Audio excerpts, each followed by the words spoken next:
get to players who are playing this market and might not be used to it? Yeah, it's a real crowd. You'll get some boo birds if you're not playing the way you're supposed to. But if you are playing well and you do have success, there's no other fan base that you rather have around you, because that's what they expect. For the younger guys that are, like, we were so busy with what we were trying to do, there was a lot of outside noise, but because of the way we were coached and because of the leadership of the team, you didn't have time to really think about those kind of things. It was really a one thing job: do your job. And if you did that, and the people recognized that. With Tom Brady, were you able to you got in first year, you're eligible, were you kind of able to be like, well, like, did you hear from him at all and kind of be like, well, I know you got your thing, but like, come on, I got in first year too. No, he did just a text and a phone call, like nothing like that. No. You might have to bring that up. I might have to. You got him bring on it up. Games with Names. I know, we got to get him on Games with Names. We're still waiting on that callback. Julian, you haven't necessarily had a textbook Hall of Fame career. If you could go back and talk to 20-year-old Julian Edelman, what piece of advice would you have given him?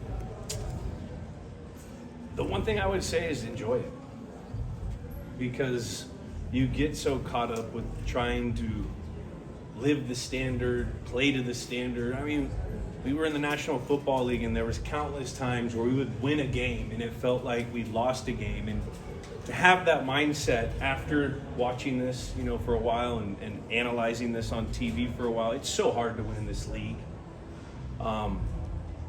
So it's a double-edged sword for me. I would probably say, hey, try to enjoy this as much as possible, but I couldn't do that. The happily miserable thing, that was a real mentality. Like, I had to be miserable in order for me to feel like I was not getting complacent. I don't know. It's a terrible way of living. Terrible. Did Bill help you feel miserable? No, you know what? Not at all. I look back on my time with the media here, and I can't remember like any bad blood between any guys, and you guys were always pretty cool with me. I mean, I had Gronk and Tom, so I was always kind of third tier on that whole thing. So, it was, I always thought everyone was very respectful in that manner, and I don't have a bad thing to say about any of that, or with the fans. I was talking about Belichick. Oh, Coach? What do you mean? No, I have no bad blood with Coach either. I love the Coach. He gave me my opportunity. He ran a tight ship. Yeah, but I was used to that. That's what my dad ran, a tight ship. I was a tight ship kind of. I needed a tight ship. So, I enjoyed the hard coaching. Not always, but like if you ask anyone over 40 or over 33, 30, if they liked their football coach when they were a kid, I don't think anyone would say they liked their football coach. You loved your football coach. You respected your football coach. But I don't want to be running hills on week 18 when I'm 32 years old. I got a bad knee. But when we go and play in a Super Bowl, and we play in a 118-play game, and we outpower people at the end of that game, you sit there, you're like, oh, this guy knows what he's freaking doing. So, it's a tough love kind of business, and I enjoyed it. Julian, tomorrow you'll give a speech. Yeah. How much have you thought about it? Yeah. And without giving away what you're going to say, what do you want to get at? What's the message? Well, you have to tune in tomorrow. But I think, football is an interesting game because it's the ultimate team sport. Nothing is done alone in this sport, and that's very similar to an athlete in his career. There's so many people that have huge parts of you getting to where you want to go, or you trying to get to where you want to go, that I think it's going to be just a time to sit back, reflect, and thank people that, were a huge part of my journey. Julian, initially, when you came here and they said, we don't want you to play quarterback, we Yeah. want you to flip to receiver, did you think that was a good idea, or crazy good. Well, after the first day I saw Tom throw the ball, I was like, damn, that's a great idea. No, but I mean, I knew I was going in that road. I knew I was going down that road. I knew I wasn't going to be a quarterback. I was just willing to do anything I could to make the team. And you know, it's funny. The Patriots worked me out. Usually during the pre-draft process, a team will come to your pro day. They'll work you out. They'll bring you in for a visit. And usually a team will come in and bring you in once and work you out once. Patriots worked me out twice. They brought in Ivan Fears. They brought in Scotty O'Brien. They brought in a bunch of guys in that pre-draft process. So I could tell that they were seeing what I could do. Because when Ives first worked me out, he was working me out as a running back. And, you know, and I think he saw that I could get in and out of breaks because I've been working with, you know, pro football, a pro quarterback, Charlie Fry at the time. And so I ran routes. And then, you know, then they sent out Scotty O. And he wanted to see if I could catch punts or if I could catch kickoffs. And so, you know, I knew I was going to probably play a different position. Does this place still feel like home? Yeah, this place definitely feels like home. I mean, we just took the little golf cart ride over, and we drove by my little ball area where I used to do my tennis ball drills before, you know, games and practice in the day, and you know, you see the new buildings. They got rid of the driving range. You know, you fly into Boston, and you know, I go back to my spot in the back bay, and this feels more like home than anywhere I've lived in the last 5 years, including my hometown. You know, because no one lives in my hometown anymore. Can we get your impressions on this year's team? Impressions are, they definitely look like they improved from week 1 to week 2. I think it's going to be a long process. Rome wasn't built overnight. Like I just explained, it's very tough to win in this game.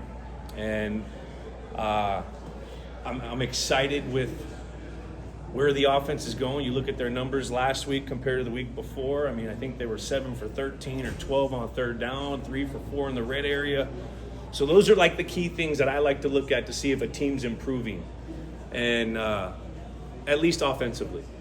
And it looks like they're doing that. If they continue to do that and worry about what's on their plate right now each week, which Vrabel's the kind of guy that has that mentality, that mindset, you know, I expect them to do good things.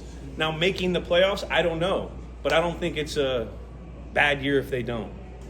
You know, Mac Dre, I've been writing my speech. Mac Dre's in it now. Drake May, you know, he's looking a lot more comfortable to me. He's looking like he's processing. He's looking like he's throwing with his feet under him, which, you know, that's a big part of playing quarterback. It's not, you know, you got to also consider that he's going into the second year, which is a completely different language. You know, those operational skills in a Josh McDaniels offense are completely different than what he did the year before, and there's probably more demanding for the quarterback. Getting the play call in, establishing the personnel, communicating the play, getting to the line of scrimmage, taking a pre-snap read of the front, the coverage, taking a post-snap, all while making sure all your guys are on set, and like that's a lot of work, and probably having 2 plays to try to get the best play in, you know, on the field. So as long as they continue to improve defense, you know, I think they're going to get better as the year goes. It's kind of always the rap with Rabe's defenses back, at least when they were Tennessee. They're always tough. So I'm excited for them. Thanks, Julian. Congratulations. All right, guys. Going into the hall, tremendous honor for you, I'm sure. Yeah, this is an unbelievable, surreal moment for me. Just thinking about where I came from, my story. If you were to ask me my first day if I was going to be inducted into this hall, you know, I don't think I would have said yeah. You know, there was just such a long road. But being drafted here and playing my whole career here, being surrounded by the people that were the best examples to be around if you wanted to stick around. You know, the Tom Brady's, the Kevin Falks early, the Teddy Bruschi's early, the Matthew Slaters, the Devin McCourty's.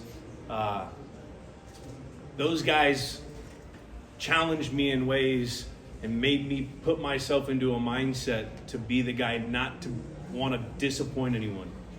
That I think it was a blessing for me to come here.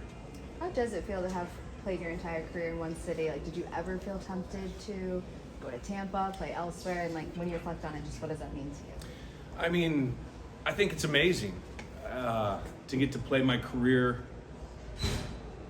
just in New England. Were there times where I thought I was gonna leave? Yeah, but that's business. That's the business part of this sport. Your feelings get hurt when you're a young guy, and they bring someone in, and they don't give you the contract you want. Like, there's so many emotions that get built up with that whole process. That did I think I was gonna play somewhere else? Yeah, but didn't want to, and thankfully I didn't. TB did hit me up after the Tampa thing, and he just kind of said, "You want me to try to get you down here?" And at that point in my career, I was content with being here. So it's a pretty amazing honor to get to play for one organization your whole career, because you don't really see that very often, anymore. Julian, I know that this can be a rewarding place